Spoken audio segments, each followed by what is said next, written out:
Welcome to County Portal, your simple source for local government services and public records. Let's get started. So what is the federal tax on $10,000?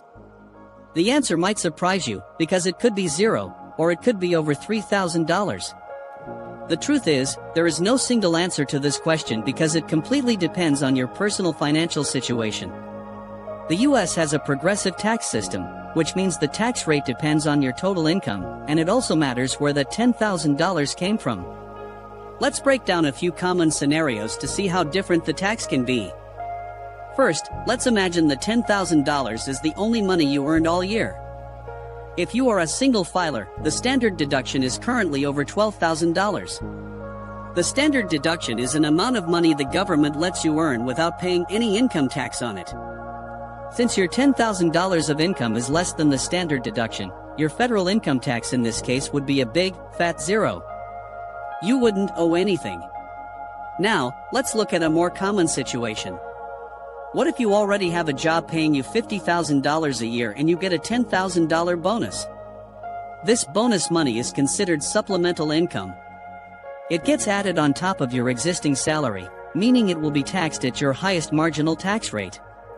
For a single person earning $50,000, that's likely the 22% tax bracket. So, the federal income tax on that $10,000 bonus would be around $2,200. See how different that is? But wait, it can get even more complicated.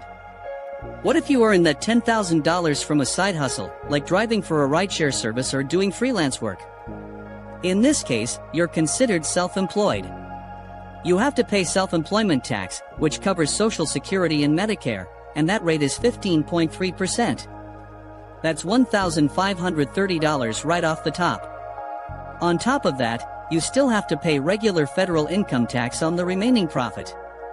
The tax bill here could easily approach $3,000 or more depending on your total income. Let's consider another angle, investments. If you sold a stock for a $10,000 profit, the tax depends on how long you owned it. If you owned it for less than a year, it's a short-term capital gain and is taxed just like regular income, so you'd be back in that 22% bracket from our bonus example. If you owned it for more than a year, it's a long-term capital gain, which has lower tax rates, often 15% for most people. That would be a tax of $1,500. And finally, what if someone just gave you $10,000 as a gift? For the person receiving the gift, the tax is almost always zero. Gifts are generally not considered taxable income for the recipient. So as you can see, the tax on $10,000 is not a simple number.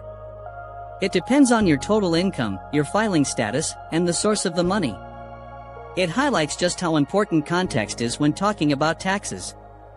Thank you so much for watching. Please remember, I am not a tax professional and this video is for educational purposes only. You should always consult with a qualified accountant or financial advisor for advice specific to your situation. If you found this explanation helpful, please give this video a thumbs up and consider subscribing to the